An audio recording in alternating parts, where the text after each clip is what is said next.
킹메이커 김종인이 돌아왔습니다. 이번엔 윤석열 국민의힘 후보 곁입니다.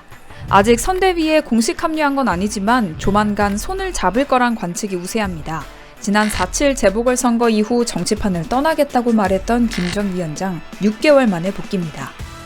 사실 김 전 위원장이 정치판을 떠났다가 다시 대선판에 소환되는 일은 이번이 처음이 아닙니다. 김 전 위원장은 등판과 은퇴하기를 반복하면서 여러 선거에서 결정적 역할을 해왔는데요. 보수냐 진보냐 진영의 벽도 개의치 않았습니다. 김 전 위원장은 1940년생, 올해로 81세입니다. 이 노장의 정치인은 어쩌다 킹메이커로 우뚝 서게 됐을까요? 김 전 위원장의 화려한 선거 전력을 한번 되짚어 보겠습니다. 김 전 위원장이 킹메이커로 불리기 시작한 건 2012년 대선 무렵입니다.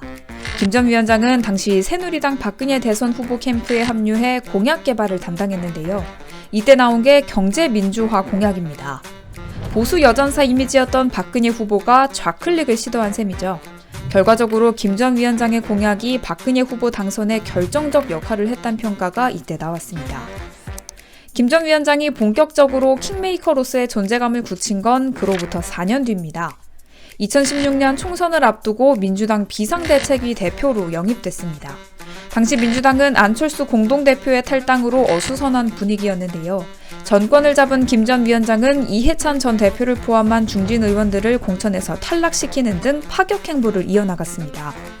그 결과 민주당은 새누리당 일색이던 여대 야소 구도를 깨고 제1당으로 거듭났습니다. 그런데 김 전 위원장은 4년이 지나 다시 보수 정당으로 돌아갑니다. 미래통합당 선대위원장을 맡아 21대 총선을 지휘하게 되는데요. 당시 총선에선 민주당에 참패했지만 국민의힘으로 당명을 바뀐 뒤엔 비대위원장을 맡아 당의 개혁을 주도했습니다.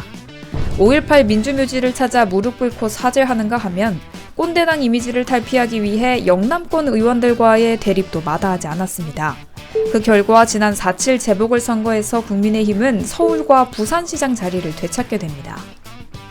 이처럼 김 전 위원장은 지난 10년간 진영을 가리지 않고 어려울 때마다 구원투수로 등판해 선거를 승리로 이끌었습니다.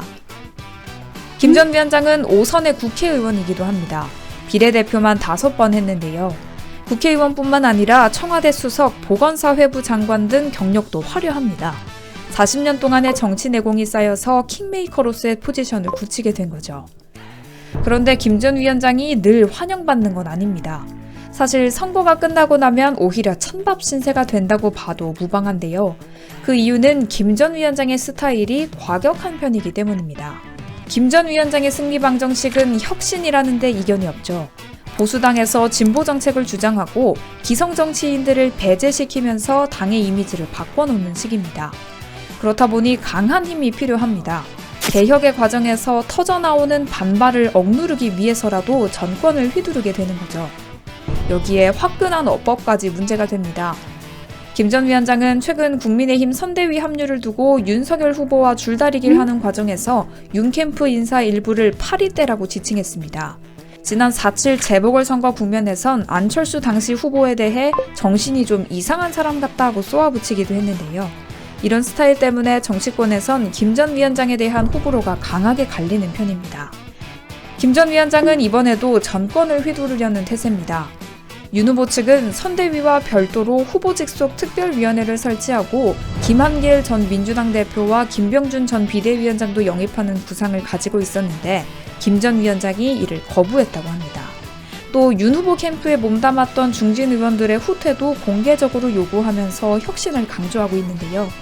김종인표 혁신은 과연 윤 후보를 킹으로 만들 수 있을까요?